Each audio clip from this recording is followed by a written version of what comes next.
오늘의 이야기 살롬, 하나님의 평강이 오늘 이 말씀을 듣는 모든 분들의 삶에 가득하기를 기도합니다. 우리는 분주한 일상 속에서 잠시 멈추어 영혼의 양식인 그분의 말씀을 함께 나누는 귀한 시간을 갖고자 합니다. 오늘 우리가 함께 묵상할 말씀은 어쩌면 우리 마음을 조금은 불편하게, 그러나 동시에 깊은 성찰로 이끌 수 있는 강력한 메시지를 담고 있습니다. 본격적인 말씀에 들어가기 앞서 만약 이 나눔이 여러분의 마음에 울림을 준다면 구독과 좋아요를 통해 저희와 영적인 여정을 함께 해주시길 부탁드립니다. 여러분의 작은 참여는 이 말씀이 더 많은 영혼에게 닿게 하는 귀한 통로가 됩니다. 이 영상을 공유하는 것 또한 하나님의 은혜를 나누는 아름다운 방법이 될 것입니다. 이 채널을 통해 여러분의 믿음이 더욱 굳건해지고 삶에 놀라운 축복이 임하기를 소망합니다. 오늘 우리가 살펴볼 곳은 야고보서 5장입니다. 야고보서는 신약 성경에서 가장 실천적이고 직설적인 서신으로 알려져 있습니다. 믿음은 반드시 삶의 행동으로 증명되어야 한다고 힘주어 말하죠. 그 중에서도 5장은 성경 전체를 통틀어 가장 강력하고 엄중한 경고 중 하나를 담고 있습니다. 바로 부에 대한 경고입니다. 이 말씀을 들을 때 우리는 무의식적으로 이런 방어적인 생각을 하기 쉽습니다. 이건 나에게 해당되는 이야기는 아니야. 이건 저기 비윤리적인 방법으로 부를 쌓은 소수의 부자들에게 하는 말이겠지, 라고 선을 긋는 것입니다. 하지만 저는 오늘 여러분께 간곡히 부탁드립니다. 이 말씀이 나와는 상관없는 이야기라고 단정하지 말아주시길 바랍니다. 잠시 마음의 빗장을 열고 야고보 사도가 바로 오늘 이 시대를 살아가는 나에게 직접 이야기하고 있다고 생각하며 귀를 기울여 주십시오. 우리 한국인들은 불과 한 세대 만에 전쟁의 폐허 속에서 눈부신 경제 성장을 이루어냈습니다. 한강의 기적이라 불리는 이 역사는 우리에게 풍요를 가져다 주었죠. 우리 부모님 세대의 지독한 가난을 기억하기에 어쩌면 우리에게 불을 쌓고 안락한 삶을 추구하는 것은 너무나도 당연한 목표처럼 여겨졌을지도 모릅니다. 그러나 성경이 말하는 풍요와 세상이 말하는 풍요는 그 방향이 다를 수 있습니다. 오늘날 우리 대부분은 과거에 비하면 물질적으로 훨씬 윤택한 삶을 살고 있습니다. 그리고 바로 그 풍요가 때로는 우리를 향한 하나님의 축복이 아니라 하나님이 원하시는 것들로부터 우리의 눈을 멀게 하는 가장 큰 덫이 될 수 있음을 야고보는 경고하고 있습니다. 야고보서 5장 1절은 이렇게 시작합니다. 들으라 부한자들아, 너희에게 임할 고생으로 말미암아 울고 통곡하라, 울고 통곡하라. 정말 충격적인 표현이 아닐 수 없습니다. 세상은 불을 축복이라 말하는데 야고보는 왜 그 불로 인해 울부짖게 될 것이라고 말하는 것일까요? 그는 다가올 그리스도의 재림과 최후의 심판을 이야기하고 있는 것입니다. 그 심판의 날, 부한 자들에게 임할 끔찍한 비극을 예고하며 정신을 차리라고 외치고 있습니다. 그는 계속해서 이렇게 말합니다. 너희 재물은 썩었고 너희 옷은 좀먹었으며 너희의 금과 은은 녹이 슬었으니 이 녹이 너희에게 증거가 되며 불같이 너희 살을 먹으리라. 상상해 보십시오. 세상 모든 사람이 축복이라 여기는 그 많은 재물과 화려한 옷, 반짝이는 금과 은이 모두 썩고 좀먹고 녹슬어버립니다. 그런데 야고보는 거기서 멈추지 않습니다. 그 썩고 녹슨 것들이 바로 너희를 고발하는 증거가 될 것이라고 말합니다. 그리고 그 녹이 불처럼 너희 살을 태울 것이라고 경고합니다. 이것은 마치 하나님의 거대한 법정을 눈앞에 그려놓은 것과 같습니다. 심판대 앞에 선 한 사람, 그리고 검사 측 증거로 제출되는 것은 다름 아닌 그가 평생 모아온 재산 목록입니다. 그의 은행 잔고, 그의 부동산, 그의 명품 옷과 사치품들, 세상에서는 성공의 증표였던 그 모든 것들이 하나님의 법정에서는 그의 이기심과 탐욕을 증명하는 결정적인 증거물이 되어버리는 것입니다. 그 증거물들은 이렇게 외치고 있습니다. 이 사람은 과부와 고아를 돌보는 참된 경건에는 관심이 없었습니다. 이 사람은 오직 자기 자신을 위해 살았습니다. 여기 그가 쌓아 올린 이 모든 것들을 보십시오. 이것이 바로 그 증거입니다. 우리가 축복이라 여겼던 자산이 우리를 파멸로 이끄는 부채가 되는 순간입니다. 야고보는 우리가 마지막 날, 즉 말세에 재물을 쌓아두었다고 지적합니다. 왜 이것이 문제일까요? 그것은 선을 행할 줄 알면서도 행하지 않는 태만의 죄와 직결되기 때문입니다. 야고보서 4장 마지막 절은 이렇게 말합니다. 사람이 선을 행할 줄 알고도 행하지 아니하면 죄니라. 죄라는 것은 단지 다른 사람에 대해 나쁜 말을 하거나 악한 행동을 하는 것만을 의미하지 않습니다.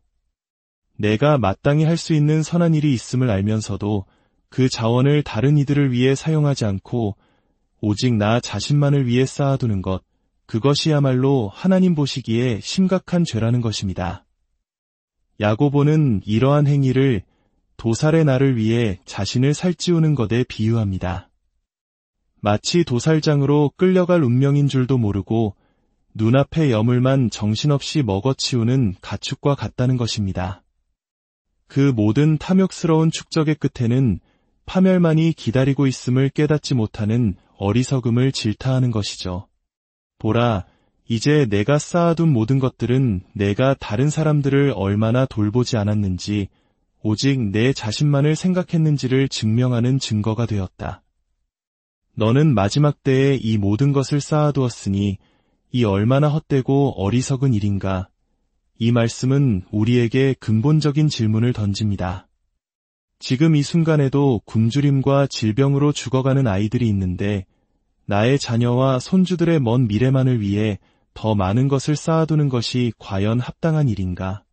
아직도 예수 그리스도의 이름을 한 번도 들어보지 못한 사람들이 세상에 가득한데 그들에게 복음을 전하기 위해 나의 자원을 사용하지 않는 것이 옳은 일인가? 야고보는 계속해서 더 구체적인 죄를 지적합니다. 보라, 너희 밭에서 추수한 품꾼에게 주지 아니한 사기 소리 지르며 그 추수한 자의 우는 소리가 만군의 주의 귀에 들렸느니라. 정당한 노동의 대가를 지불하지 않고 속임수로 부를 축적한 자들을 향한 경고입니다. 그들은 잠시 사람을 속여 이득을 취했다고 생각했을지 모릅니다. 하지만 야고보는 분명히 말합니다. 그들은 아무것도 속이지 못했다고. 그 억울한 노동자들의 울부짖음을 만군의 주이신 하나님께서 친히 들으셨다고 선포합니다. 우리가 행한 어떠한 불의나 속임수도 결코 하나님의 눈을 피할 수 없다는 무서운 경고입니다. 그리고 아마도 오늘날 우리에게 가장 직접적으로 와 닿는 구절일 것입니다. 너희가 땅에서 사치하고 방종하여 살육의 날에 너희 마음을 살찌게 하였도다. 사치와 방종. 이 단어는 원어적으로 부드럽고 연약한 삶을 의미합니다.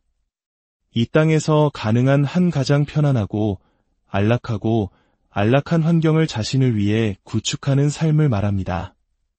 그러나 이것은 믿는 자의 삶의 방식이 아닙니다. 우리는 자기만족과 쾌락을 위해 이 땅에 부름받은 존재가 아닙니다. 하나님께서 우리를 부르신 사명의 길을 외면하고 그분이 주신 자원을 이웃을 위해 사용하지 않고 그저 편안히 앉아 아무것도 하지 않는 것. 이것이야말로 도살의 날을 위해 스스로를 살찌우는 행위이며 우리는 자신만을 위한 삶을 사는 것을 극도로 경계해야 합니다. 지난 수십 년간 말씀을 전하며 깨달은 것이 있습니다. 돈에 대한 이야기를 하면 많은 분들이 방어적인 태도를 취합니다. 하지만 하나님도 우리가 주신 것을 누리기를 원하시지 않나요? 라고 반문합니다. 물론 맞는 말입니다. 그러나 저는 여러분께 권면합니다. 다른 사람들의 목소리가 아니라 오직 성경 말씀 그 자체에 집중해 보십시오. 스스로에게 정직하게 물어보십시오.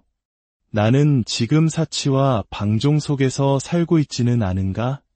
이토록 짧은 인생인데 이렇게 사는 것이 정말 의미가 있는가? 다른 사람들이 굶주림과 헐벗음으로 죽어가고 있는데 나만 이렇게 편안하게 살아도 괜찮은 것인가? 다른 사람들의 의견이나 세상의 기준이 아니라 오직 성경의 기준으로 스스로를 비추어 보십시오. 그리고 내가 이 죄에 해당되는 것은 아닌지 깊이 성찰해 보아야 합니다. 이 문제의 본질은 얼마짜리 차를 타느냐, 혹은 얼마짜리 집에 사느냐와 같은 율법적인 기준을 세우는 것이 아닙니다. 그것은 다시 한번 우리의 마음의 중심으로 돌아가는 것입니다. 믿는 자로서 우리의 삶을 특징 짓는 것은 이 땅의 것들에 대한 집착으로부터의 자유입니다. 만약 우리의 질문이 계속해서 이것을 가져도 되나요? 저것을 누려도 괜찮나요? 에 머물러 있다면 우리는 우리 마음 깊은 곳을 들여다보아야 합니다. 나는 왜 이토록 세상의 것들을 갈망하고 있는가? 나는 진정으로 주님의 재림을 사모하고 있는가? 믿는 자는 신랑 되신 예수 그리스도께서 우리를 데리러 오실 그날을 간절히 기다리는 사람들입니다. 이 땅의 삶은 잠시 지나가는 나그네의 삶이며 우리의 본향은 새 하늘과 새 땅에 있음을 아는 사람들입니다. 그렇기에 우리는 다음 세상에 초점을 맞추고 살아갑니다. 그러니 이제 어떤 물건을 소유하는 것이 옳은지 그른지를 따지는 논쟁은 멈춥시다. 대신 우리의 마음을 살피며 이렇게 질문합시다. 나는 왜 이렇게 나 자신을 위해 더 많은 것을 쌓으려 하고 도움이 필요한 이들을 외면하고 있는가? 바로 이기심과 자기중심성으로부터 우리를 구원하시기 위해 예수님께서 이 땅에 오셨습니다. 그분은 우리에게 하나님을 향한 사랑과 이웃을 향한 사랑을 부어주시는 분입니다. 오늘 말씀을 통해 재물 그 자체가 악한 것이 아니라 재물을 대하는 우리의 태도가 문제임을 깨닫게 됩니다. 부는 목적이 아니라 하나님의 영광을 위해 사용해야 할 도구입니다. 사랑하는 성도 여러분, 이 시간 함께 기도하기를 원합니다. 주님, 저희의 마음을 비추어 주시옵소서. 세상의 재물이 저희의 주인이 되지 않게 하시고 오직 주님만이 저희 삶의 주인이심을 고백하게 하옵소서. 저희에게 허락하신 모든 것을 주님의 영광과 고통받는 이웃을 위해 사용하는 지혜와 용기를 주시옵소서. 저희의 삶이 이 땅에 보물을 쌓는 삶이 아니라 하늘에 보물을 쌓는 거룩한 삶이 되게 하여 주옵소서. 우리 주 예수 그리스도의 이름으로 기도드립니다. 아멘. 오늘 함께 말씀을 나눈 모든 분들의 삶 위에 하나님의 크신 은혜와 평강이 함께 하시기를